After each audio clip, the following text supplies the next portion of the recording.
Alors, nous voici arrivés à la troisième partie de cet entretien.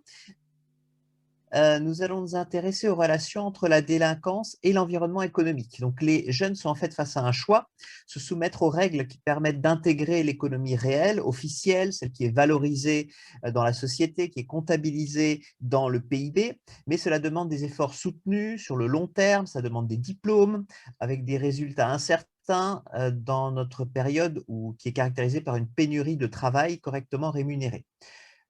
L'autre possibilité, c'est d'intégrer l'économie souterraine, celle qui fait vraiment vivre certains quartiers et qui paraît plus accessible et plus rapidement valorisante auprès des personnes qui vivent autour des jeunes délinquants. Donc, on va lancer cette partie avec une question posée par Julien. Oui, une première question sur, bon, on en a déjà un peu parlé, mais sur les moyens financiers qu'ont les jeunes et qui pourraient mener à la délinquance, mais plus précisément dans ces cas-là sur le lien entre délinquance et précarité du travail. Est-ce que c'est une augmentation ou un lien qui est corrélé entre ces deux problématiques et le type de délinquance est-il lié à cette problématique et alors l'origine sociale des mineurs délinquants? Non. Non, il n'y a pas de lien direct, en fait. C'est pas parce qu'ils sont pauvres qu'ils deviennent voleurs. Il y a des riches qui deviennent voleurs. Peut-être plus habilement, mais en tous les cas, il y en a, voilà, c'est pas du tout un lien qui existe. C'est pas parce qu'ils sont pauvres qu'ils volent. Hein, c'est pas parce qu'ils sont pauvres qu'ils commettent des délits, qu'ils se battent en groupe et tout ça, en fait. Voilà.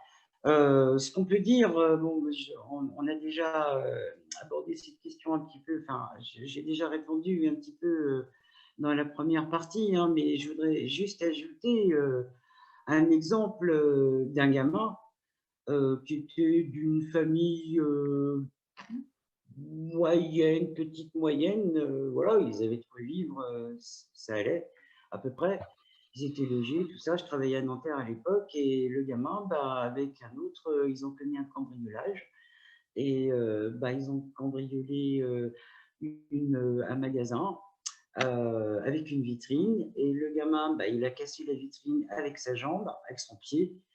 Et ben, il a coupé sa jambe, alors il a laissé du sang, puis pour qu'on soit sûr qu'on le trouve, il a laissé sa carte d'identité. Donc, évidemment, il a été interpellé. Il y avait son adresse, c'était cool. Donc, il a été interpellé, je veux dire. Donc, le truc, c'était absolument pas. La question, c'était pas le vol, quoi. Et dans la majorité, la grande majorité des cas, c'est pas le vol. Hein. C'est de mettre sur la place publique ce qu'ils vivent et la difficulté dans laquelle ils vivent, et familiale, personnelle, effectivement aussi en rapport avec l'école et leur inscription sociale et tous ces trucs-là, hein, clairement. Et ils peuvent plus se débrouiller, voilà, ils demandent de l'aide, ouais, hein, c'est vraiment ça qui se passe. Je vais vous dire, sur les jeunes, sur 10 jeunes qui sont interpellés, qui sont délinquants quand ils ont de 16, globalement c'est 13, mais plutôt 14, 15 et 16, jusqu'à 18 ans, sur les 10, il y en a 5 qui commettent un seul délit. Après, top, ils sont attrapés, ils sont interpellés, présentés au juge des enfants, hop, ils arrêtent. Ils ont commis qu'un seul délit, il y a une mesure éducative, ils sont suivis par un éducateur, tout va bien, voilà. Sur les 5 qui restent, il y en a 3, bon, allez, ils vont aller jusqu'à 22 ans, 23 ans, ils feront de la prison, bon, ils auront commis pas mal de délits, c'est d'accord, et 23 ans, ils arrêtent. Il y en a un qui va mourir de mort violente, bagarre, accident de voiture, overdose, assassinat, ça dépend, mort violente. Et puis il y en a un qui va devenir un pro. Ça va être sa profession. Il va faire vraiment délinquant professionnellement. Il ne se fera plus attraper. Ok, super, merci. Et Serge, tu avais une question pour laquelle la délinquance contribue-t-elle à l'économie parallèle? Ah bah oui, à coup sûr. Ça, bah oui, c'est les petites mains. Hein. C'est ceux qui font le guet, c'est ceux qui dealent, c'est ceux qui transportent je ne sais quoi qui a été volé. ah bah ça c'est sûr, ça participe, qui revendent les trucs qui ont été volés, sûr, ça participe à l'économie parallèle, ça, il n'y a aucun doute là-dessus. Mais ce n'est pas des professionnels, donc ils peuvent se faire attraper, etc. Enfin, on ne peut pas trop avoir confiance en eux, mais la population se renouvelle. Quand il y en a qui se font voler, hop, il y en a d'autres qui reviennent, il n'y a pas de souci. Ça marche, ça tourne. L'économie parallèle, il n'y a pas de souci là-dessus. Ça fonctionne. C'est une question, les événements d'aujourd'hui ne sont-ils plus pareils qu'il y a 70 ans? Est-ce que cela est lié à l'économie ou à la religion? Qu'en pensez-vous? C'est lié à l'évolution de la société. C'est lié à l'évolution de la société. En 1900, il y avait les Apaches. C'était des milliers de jeunes qui étaient délinquants, enfin en bande, et avec des guerres de bande. Il y avait les Apaches, voilà, qui ont finalement ont pu s'intégrer parce que la société a évolué. Puis il y a eu la guerre de 14-18, alors ça c'était bien utile. Donc du coup, bah, ça les a calmés tout le monde. Ça c'est sûr que ça a calmé un petit peu tout le monde sur ce plan-là. Dans les années 58 jusqu'à 61, bah, il y avait des blousons noirs. Voilà. Et puis, bah, voilà, en même temps, 58, c'était après la Deuxième Guerre mondiale, un développement économique, tatati, tatata, puis finalement, ça s'est calmé, la société s'est transformée, s'est mise à vivre autre chose avec d'autres références, et puis les blousons noirs, bah, c'était des rockers, ils ont disparu tout seuls, en fait. Voilà, ils ont vieilli, puis ils sont rentrés dans la vie sociale et économique ordinaire, et on n'a plus entendu parler d'eux. Là, maintenant, il y a au plan sociétal, pour le coup, un problème qui est un problème grave. Je ne vous l'apprends pas, enfin. Ça veut dire avec pas de valeur de référence. Voilà, le président, on a eu des élections, le pauvre président, il se trouve avec un parti qu'il a créé, et puis finalement, il n'a pas de sens. Les partis politiques qui existent se sont en train de se défaire. On ne sait plus trop. Voilà, il n'y a pas de référence culturelle, morale, de valeurs sur lesquelles on puisse se référer et s'appuyer pour le moment. Pour le moment, on est dans une société qui est individualiste énormément et consumériste énormément. Alors, avec des choses qui sont en train de se créer, je ne parle pas des ZAD, mais les associations, des groupes, des collectifs qui se font, qui se créent, qui cherchent, comme vous aussi, je veux dire, qui cherchent des solutions, qui cherchent à comprendre, à modifier, à infléchir le mouvement, ce mouvement de désespérance là maintenant. Mais c'est un mouvement de désespérance qui est assez difficile, qui est assez grave. Je veux dire, les institutions n'ont plus le sens qu'elles avaient. Je ne dis pas que c'était mieux avant, entendons-nous. Il y a 70 ans, c'était pas mieux. Mais le professeur, il représentait l'institution, il ne parlait pas en son nom. Là, maintenant, il parle en son nom. Je veux dire, l'infirmière, on s'adresse à Agnès. On ne s'adresse pas à une infirmière, quoi. À la mairie, c'est pareil. On va demander un truc. Il faut que Bidule, elle nous réponde. Parce que quand même, c'est quoi ça, quoi? On entend, mais voilà. Donc, il y a vraiment des valeurs de la société en général qui n'existent plus. Et ce sur quoi je voudrais conclure pas toute l'intervention, mais en tous les cas, mon propos là, c'est que vous avez raison de noter tous ces trucs par rapport à la délinquance. Pourquoi? Parce que pour moi, pas seulement pour moi, mais pour moi aussi, c'est le résultat de mon expérience et de l'analyse que j'en ai. Ces jeunes sont une plaque photographique, un réflecteur photographique, c'est-à-dire qu'ils montrent une image à l'instant T de la société. Avec la violence, elle existe, pas qu'entre eux, mais eux, ils la montrent, et puis on la voit, puis elle fait la une, etc. Avec un individualisme, avec un égarement quant au choix de profession, etc., etc. Merci beaucoup, Estelle. Laurent, tu avais une question? Oui, bonjour tout le monde. Alors, ce serait par rapport au fait que avant qu'un adulte devienne 35 ans, il y a souvent, on pense qu'il doit faire preuve. Et au travail, les jeunes sont souvent aux tâches les plus onéreuses sans vraiment avoir la formation derrière. Doivent-ils être victimes de ce baptême de feu pour pouvoir réussir?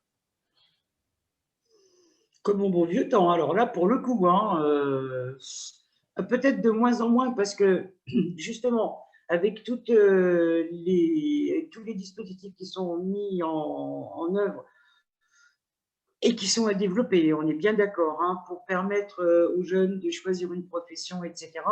Bon, là, normalement, ça devrait, enfin normalement, dans le meilleur des mondes, on l'espère, ça devrait pouvoir s'infléchir et se modifier. Mais sinon, c'est comme au bon vieux temps, hein. Je veux dire, on a commencé, enfin, moi j'ai commencé à bosser,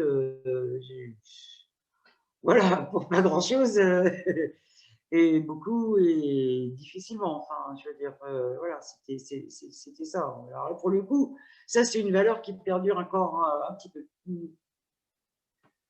Mais effectivement, c'est pas un bon truc, évidemment. Merci beaucoup. On va passer à la partie solutions. Et Angela a des solutions à proposer. Alors, si les jeunes aujourd'hui n'ont pas de CDI, effectivement, ils ne peuvent pas avoir l'accès ni au logement, ni à des crédits. Donc, ils sont de ce fait placés dans une exclusion sociale et conduits vers la délinquance. Non, pas spécialement, ça les conduit pas, c'est pas ça qui les conduit à la délinquance. Ça n'a pas cette utilité-là. Ça n'a pas une utilité économique, je veux dire, la délinquance. À moins que, sauf pour le 1 qui va devenir professionnel. Les autres, c'est pas du tout, c'est pas du tout la finalité de la délinquance. Bah non, ils vont rester dans leur famille, ils vont végéter, ils vont déprimer, ils vont embêter tout le monde.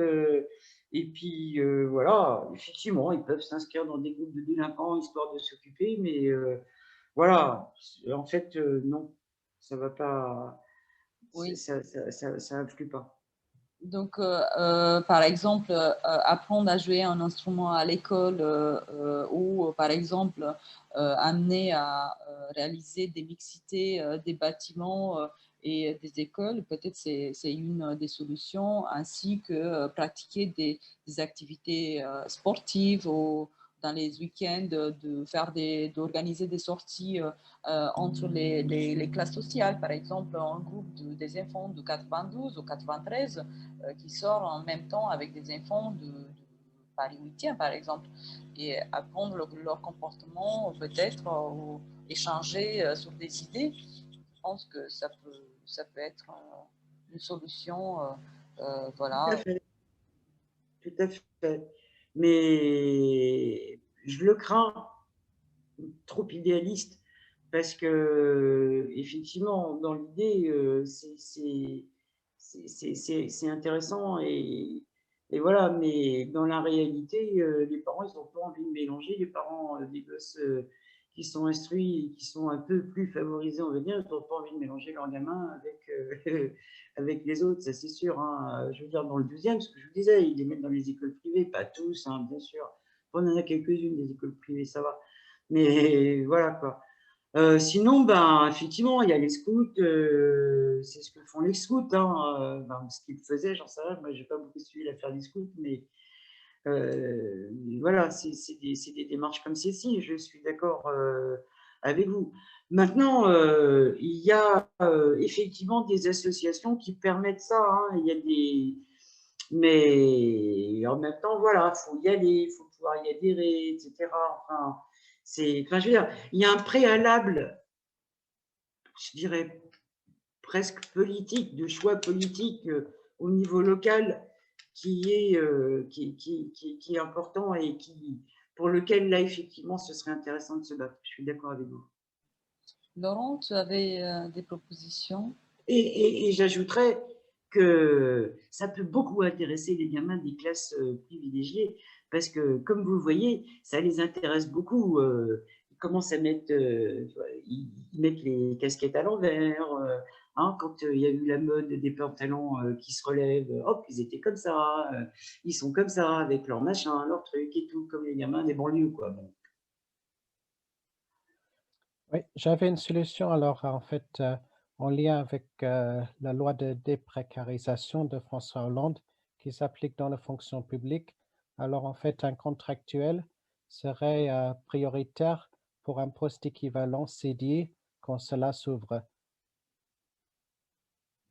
Ah bah écoutez, c'est une excellente loi et mais je sais pas si si elle s'applique véritablement. Je ne sais pas si elle est appliquée véritablement, mais si elle l'est, alors là c'est bien.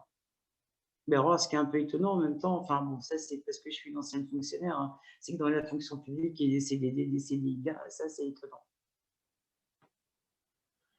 Et j'ai pensé aussi que ce qui serait bien, c'est si, comme un peu dans la fonction publique, je retourne là-dessus, l'ancienneté ne compte pas autant et tout le monde a des postes équivalents et il y a des équipes de travail qui sont vraiment non hiérarchisées avec un accompagnement et un transfert de connaissances. Tout le monde est à peu près au même niveau.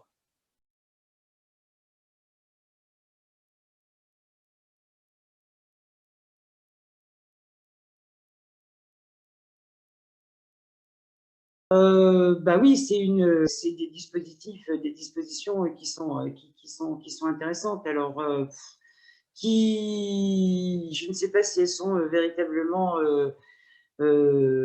utilisées dans la fonction publique. Ça, j'en sais rien. Je sais qu'il y avait des directives en ce sens et que de ce fait, il y a beaucoup de réunions qui agaçaient tout le monde et qui étaient faites effectivement pour que chacun puisse partager ses connaissances et tout ça. Mais bon, en même temps, voilà. Ça n'a pas été habité, si vous voulez. Ça venait pas suffisamment, enfin moi, ce que j'en ai vu, hein, ça venait pas suffisamment de la base, je veux dire de la base. Je ne vais pas faire ma cégétiste, mais je veux dire, ça venait pas suffisamment des personnes qui vivaient les situations et donc c'était imposé. Ils disaient, oh là, encore une réunion, oh là, nous saoule, j'ai tout à faire, quoi. Donc, voilà. C'était trop formel, quoi. Ouais. Moi, ce que j'en ai vu, hein. Mais le principe est excellent, hein. Et vous savez que c'est le fonctionnement des équipes éducatives, hein, pluridisciplinaires et de mettre en commun, sans pouvoir hiérarchique, de mettre en commun les observations, les informations et les réflexions qu'on a sur les situations des gamins ou sur des projets ou des choses comme ça. Ça, c'est vraiment, on est en marche depuis la création de l'éducation surveillée, c'est-à-dire en 1900, là que je sais plus. Non, ouais, 45. Bon, non, ça s'est pas fait en 45. Ça s'est fait un petit peu plus tard, hein. Ça a commencé dans les années 70, comme ça, un peu avant les années 70, mi-60. Ça a commencé à fonctionner comme ça, hein. Et là, ça continue à fonctionner comme ça, ouais. Merci beaucoup. Nous allons clore la troisième partie de cette discussion. Merci à tous les intervenants.